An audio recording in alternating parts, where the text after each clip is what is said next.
Well, good morning folks, welcome back to my channel. My name's Lee, your virtual airline pilot, back with you again.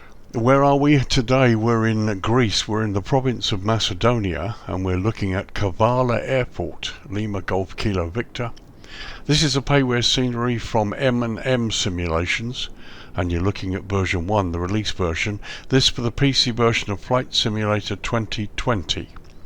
There's also a 2024 version available too. The download comes in at 637 meg and it installs at 1.44 gigs.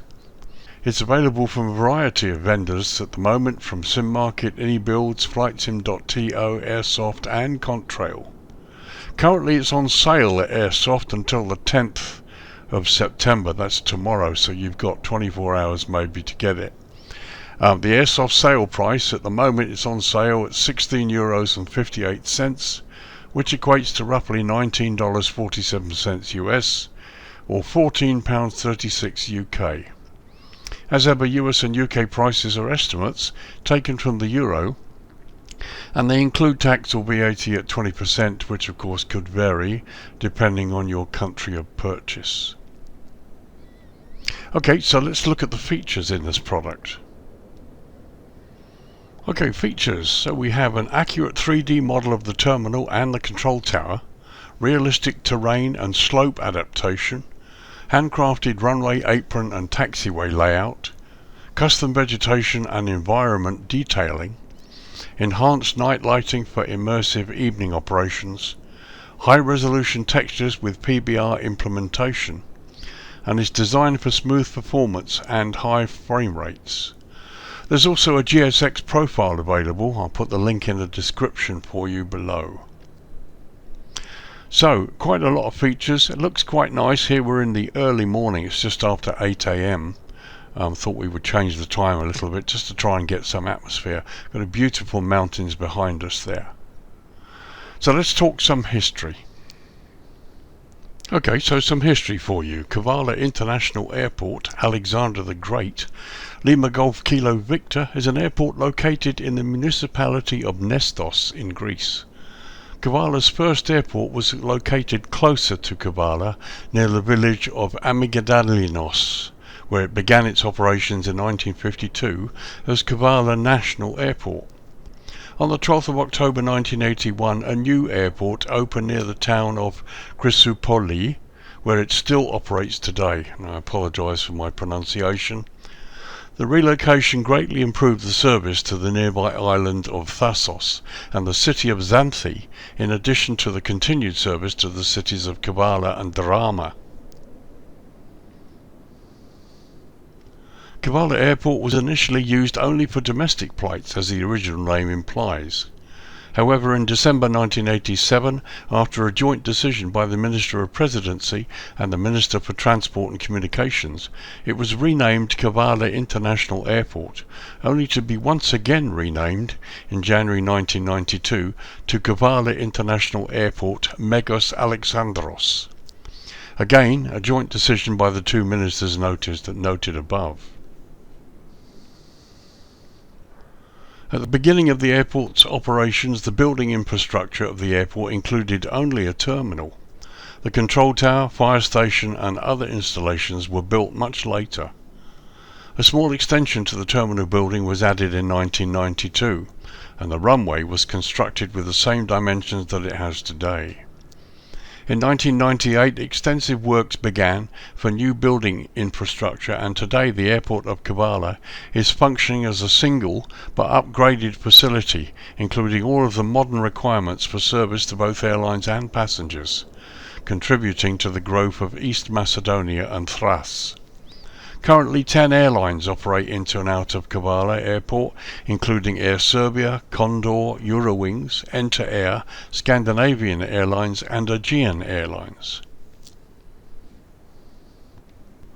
So there you are folks, something of a potted history. The airport's been around a while, gone through a couple of name changes, but is an important airport. Certainly during the summer months lots of tourists come down here. So that was some history for you. Now let's have a look at the characteristics, navigational aids concerned with this runway. Okay, so runways. So we've lowered the lighting back to the early dawn. It's an hour previously. It's now 7 AM. And we're looking down the throat of this single runway that we have here. So Kavala Airport operates a single runway 2305, measuring 9,843 feet or 3,000 meters, and it's constructed from asphalt. The airport lies at an elevation of just 18 feet or 5.5 meters and sits within the GMT UTC +3 hours time zone. Now, with Greece and the UK currently observing Daylight Saving Time, or DST, the airport's currently 2 hours ahead of the UK. So runway 23, and we're looking down the throat of it now, features high-intensity runway lighting, runway end identifier lighting system, and precision approach path indicators on the left side. Now, as you can see, they've got this pretty much all correct. The only additions is what appears to be centerline lighting, which is not on the chart, but is included in the scenery, and again, I have no problem with that. Here's the extended threshold. It's called an overrun, and again, it's on the chart, and they've included it in the scenery, so that's a plus. Here are your runway end identifier lights flashing away, and PAPI's on the left, so that's pretty okay. That's all as it should be. Okay, approach options for runway 23. You have a VOR DME approach option only at this end. No ILS or anything else, just a VOR DME approach. Okay, let's look at the other end, runway 05. Okay, so here we are looking down the throat of runway 05, which also has an overrun. Here you can see it, and the approach lighting system is on the charts for this end of the runway. There's no approach lighting system for the other end 23. So runway 05 has the same high intensity runway lighting, the runway end identifier lighting system, which is here, look, and here you can see they're built into the very end, and the precision approach path indicators once again on the left side. So this is all correct except for the addition of the center line, which as we said has been added to the scenery, and that's perfectly acceptable.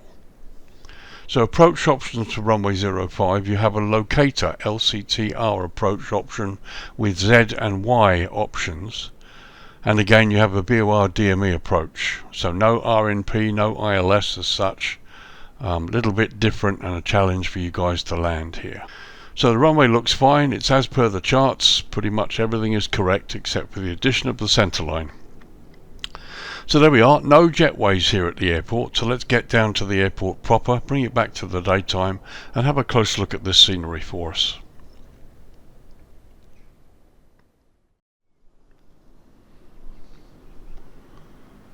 Well, welcome back. It's just after 1 PM local time, and I thought we would start at this northern end of the airfield. You've got runway 23 threshold and the overrun area here. We also got the airside fence line in front of us, and here you can see street lamps for the road that goes here just northeast of the airfield. So let's just go and do an airside tour. You got radar dome to the right there, and here we've got what looks like an old TRISTAR, an old L1011 model sitting there, which looks quite nice. So you can see the taxiway to our left, which obviously used to be a runway because there's a white cross on it. We'll do a little tour airside first. So here's the airside main ramp. You've got a fire engine there, got some Cobus buses. Here's my aircraft parked on stand 2 Bravo, and you can see little bits of airside clutter. There's the control tower to the right, and we've got more clutter here. And there's a twin prop sitting down there. There's the fence line. There's also an airside gate, and we've got what looks like a farm here, or you've got turf there, or bundles of turf, and you've got various buildings to the right there.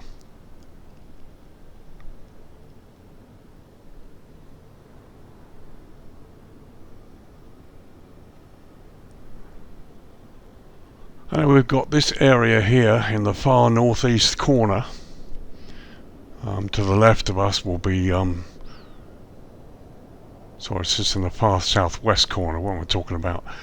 You've got the runway 05 over runway to our left. You've got this little area here with buildings. And nice to see an Olympic vehicle. There's another one, it's a catering truck. And here you've got the taxiway and the runway 05 threshold coming up.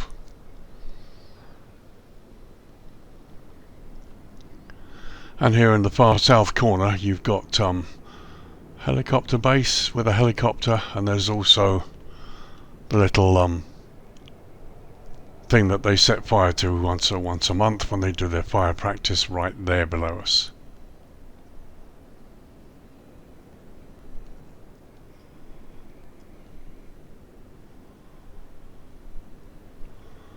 So as we run back north again, this time we'll go toward the land side. Again, you can see the fence line covering the airport completely. Nice to see these animated catering trucks, and they're not going onto the runway, which is a good thing. So as you can see, the scenery is fairly routine. It looks quite nice. They've not gone for extremely high resolution photoground out here, but it's fairly decent enough. And here you've got the landside road here. In fact, it's an airside road.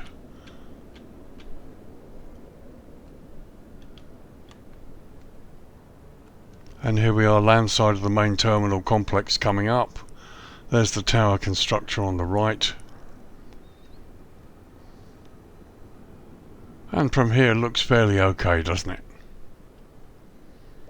Nothing fancy, fairly simplified, but everything is there. And once again another catering truck there travelling on the airside road. And that's the fuel station, or the fuel farm as we call it.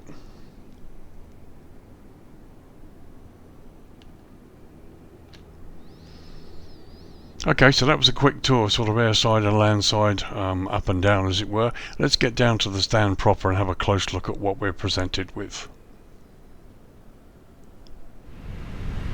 So first of all, the view from inside the aircraft. Here we're looking straight ahead, we're on stand 2 Bravo. Some of this here is to do with GSX. There is the GSX profile installed, and I've got it installed. So here's the view from the flight deck looking straight ahead. There's a view from the captain's side, and looking across from the first officer's window.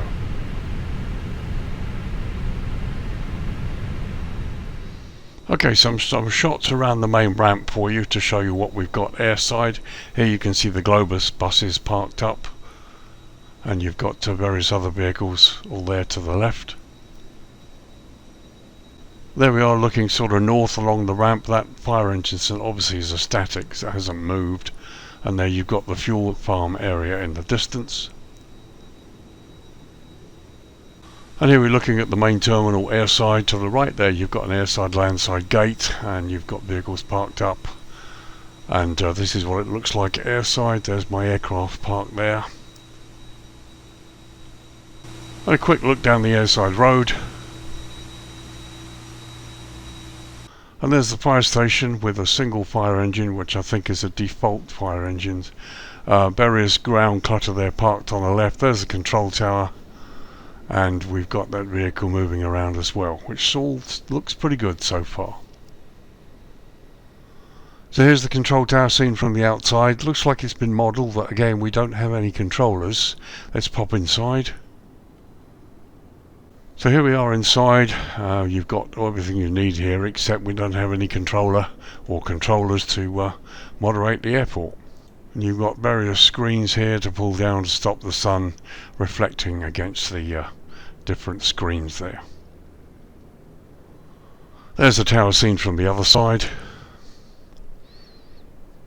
And just close up look at the L1 door of the aircraft. Got the doors open, and there's the steps. Pretty much most of the vehicles here are Gold Air handling.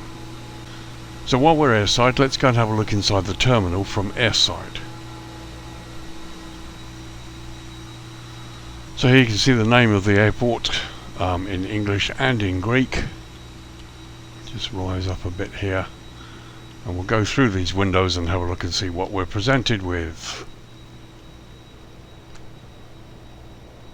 Okay, so this is arrivals. Obviously there you can see the conveyors, no baggage, no moving belts, but we've got a couple of people. And it all looks pretty okay. As I said, it's fairly basic. They've not gone to town as such here, but no, this is fine. And there we are looking from the other end. There are the doors that they go through into arrivals, landside. So that was arrivals seen from landside. We'll go along the airside road here and we'll go in, hopefully, to departures and see what we have. And in fact, yes, there we are, departure lounge airside. We'll go in through the glass.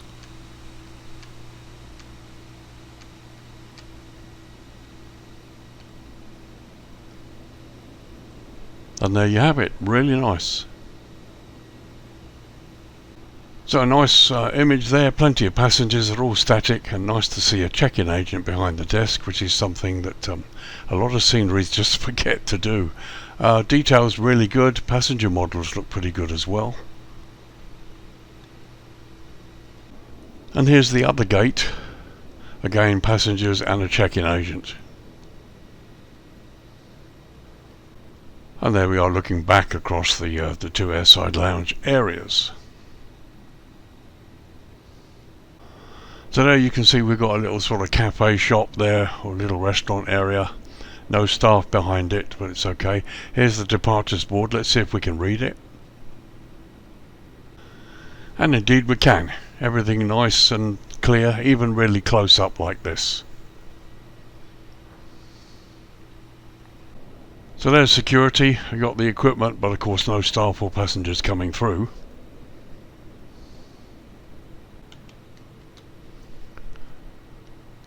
Let's see if we can go through to landside.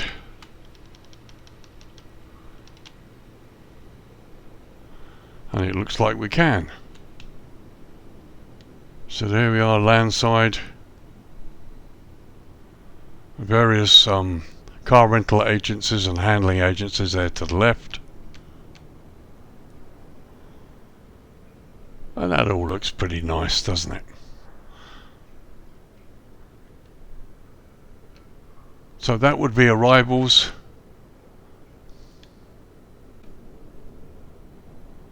And here's check-in. And again, we've got some passengers there, and we've got one or two check-in agents. Very nice indeed.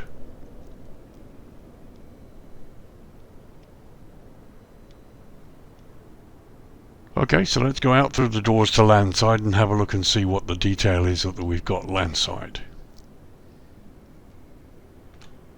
So here we are, out in the sunshine landside. So there you can see plenty of chairs for people to sit on. And that's the landside road in front of the terminal. A bit sparse, we've got no people out here, no taxis or anything except that single bus in the distance. There you've got the airport name in Greek. And there we are looking to the southwest. You've got the car park there. Let's have a little tour over here.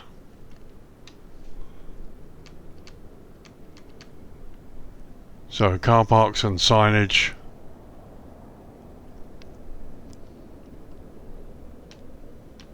Well, it's fine. It all looks a bit basic. Like I said, there's no people or taxis. There's no sign of much in the way of ambient activity landside, which is a pity.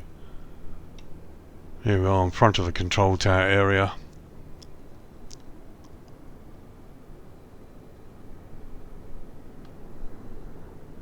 But it's nice enough.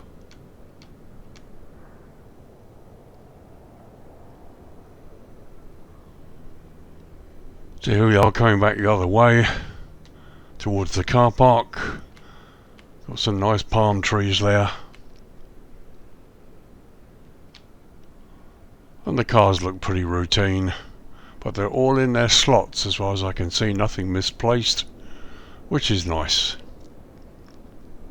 So as you can see, Landside's pretty basic. It's a bit devoid of activity, which is a real pity. This really could have been spruced up. Okay, you guys, the pilots won't probably want to see this because you're not that bothered about it. But you know, it's a case of bringing the airport to life. And part of it is sort of brought to life and part of it isn't. Crossing back into airside. All in all, it looks pretty good. You know, no complaints really.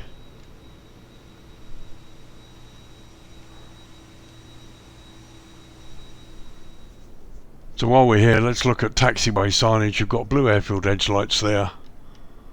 The ground markings and the concrete markings are pretty good. No real complaints there at all. And the markings are all on plinths, so that looks pretty good there. And there you've got the two signs. Foxtrot 4 taxiway going into the runway itself. And there's a close-up of one of the signs where you go off into Foxtrot 4 taxiway, leaving the runway.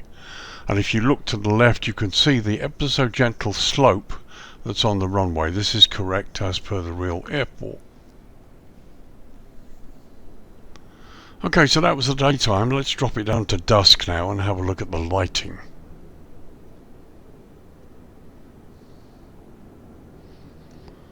Okay, 7:35 PM local time. As you can see, the sun is pretty much just dipping below the mountains there.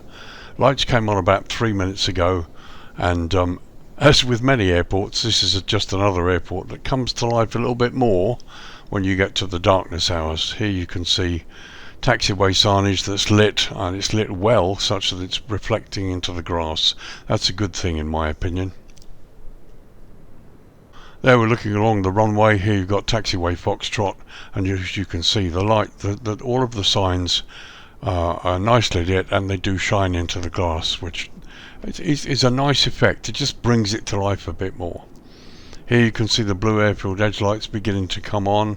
Can't see any green centerline lights at the moment, but all looks pretty impressive. As looking to the north, there's the TRISTAR just literally visible in the distance, and to the left you've got the fuel farm. So as you can see, this is yet another scenery that comes to life during the darkness hours. So let's get down to the ramp and have a close look and see what it looks like up close, as it were. Okay, so first a quick look through the flight deck window. There you can see the arrivals hall there nicely lit, and the ramp itself, plenty of lighting, nothing spurious at all looks pretty reasonable. This is the view you'll get when you park up on stand 2 Bravo at around about 7:30 in the evening local time. Well, there's a view through the captain's side, and you can see the departures building is lit as well, and there's some basic lighting I think in the control tower. We'll have a look in a minute. And looking across the first officer's window.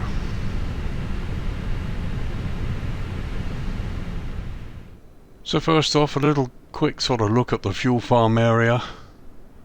Again, the lights are good, no strobes floating around, or globes as I say. And nice to see the landside street road there.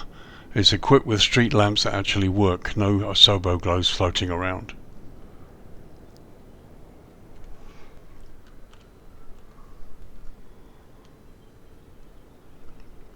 So we're at the far northeastern end of the airfield, and this is a radar installation. And again, we've got roads that are lit, and they're lit by proper street lamps, which is really good. Just another quick pass over this radar dome. And here in this sort of far eastern corner of the scenery, you've got this building here that's nicely lit. Okay, we've got a couple of globes there, but the building's quite nicely lit. It's clearly been added to the scenery, which is great. So a tour of airside. As you can see, plenty of lighting. All looks pretty good. Nice to be able to see into the building there. There's a little bit of lighting in the control tower.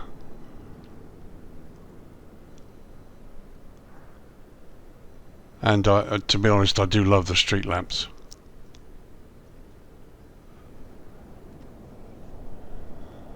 So we cross over to Landside, little church there, which is nice. There's the tower, here's the Landside car park and the palm trees. Love the palm trees. And Landside is great. It could do with some people, some taxis, you know. We can see inside the terminal there, that looks great. Just could do with a little bit more than it currently has, in my opinion. So let's just cross over here towards the control tower and have a close look inside the tower.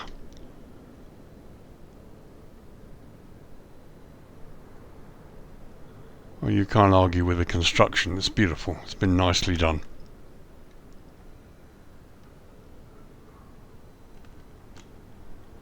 So there's the tower. You can see inside there is actually lighting in there. There's a better view showing you inside. And another view there showing the top of the tower. I did for the moment think that they were missing the mandatory red light on top, but they actually have it there. Very nice. So a couple of quick close-ups on the stand. And once again you can see they've got this wire that they put here basically to stop passengers that are going on and off the aircraft going anywhere near the engines, which is really good. And there you can see the same thing going there to the rear stairs. Just a little facility used at some airports just to cone around the aircraft and protect protect passengers as well. So there you can see inside arrivals. A little look down the airside road. It looks like we've got a catering truck coming towards us, or going away from us actually. And there we are, the departures lounge. Okay, so as you can see, the daylight is rapidly disappearing. Sunset's going down in the distance there. Let's drop it down to night time and have a look. Okay, 10 PM local time. As you can see, the daylight is totally gone. We're in the darkness. And again, plenty of ramp lighting there. All of the stands are quite well lit. Not going to have much of a problem at all, really. So looking south, you can see the blue airfield edge lights, and you can see the various signs. There don't appear to be any green taxiway lighting at all. Let's get a close look up near the runway, see if there is anything we can't see from this altitude. So here I am hovering over taxiway Foxtrot, and you can see there's no centerline lighting at all, no green lights. You're going to be relying on your nose gear lights to taxi off the runway and make your way to the apron area. So looking to the north, there you can see the fuel farm in the distance. Lovely view of the moon there. And of course the terminal itself. Once again, a quick view from the flight deck. As you can see, not much difference from dusk. Plenty of lighting. The lighting has come up a bit. And yeah. And there's a quick look out the first officer's window for you. So as you can see, airside here by the stands, there's plenty of lighting. The stands are quite well lit, and you can see inside the terminal. So here we are landside, and again you can see inside the terminal. The lighting's more than adequate here. Like I said, you could just do with a few taxis, a few people, just something to bring the area to life a bit more. But I can't argue with the lighting generally. It looks good, and it's really nice to see it on the outside roads as well.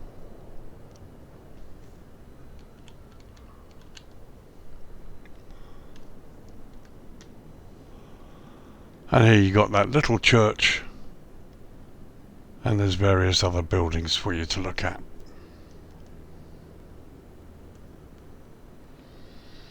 Okay, 8 minutes past 7 in the morning, and now we brought the dawn up for you, and you can see the red glow on the buildings, and it just looks nice. The dawn always looks pretty good in various airports. It's just something I really like. There we are looking towards the south. Got runway 05 threshold in the far distance. and looking to the sun rising in the east. Okay, 8 AM, time to wrap up this review and give you my thoughts. Again, a nice little airport from a well-known developer. Everything you need for the pilot going in and out of here. Pretty much all of it, the navigation aids and the runway, exactly as you'd expect. The stands are good, they're well lit even in the darkness hours. And when you fly in here and park up, it's all going to look pretty nice. It's great. They could have done a little bit more. I like what they've done in the terminals. Okay, it's a bit minimalistic these days with what's on offer with some of the developers who can do a lot more. But what they've done is perfectly acceptable. My only criticism is, as usual, I'd like to see a controller in the control tower. And I'd like to see maybe a couple of taxis and a few static people landside, just to spruce up that area. You know, the airport looks a little dead from here. You don't see anybody moving around. The only time this is probably going to come to life is when you use GSX to start loading passengers coming out of the terminal, and I think that will probably look pretty good. But the airport is a little bit lifeless at the moment. So yeah, a couple of people, couple of taxis landside of the airport would be nice. A controller in the control tower I think is mandatory for me. There's so many times they miss this. But on the plus side, they've got check-in staff inside the departures area. So yeah, you know, again, it's something that's left by so many other developers. What about the price? Okay, getting close to 17 euros, or just under sort of $19.50 US, and about £14.50. Those prices include tax. It probably could be a little bit cheaper, but arguably it's probably okay. I mean, Airsoft have got it on sale. That €16.58 price is the sale price, which is probably going to go up. But I personally think €16.58 is probably about right.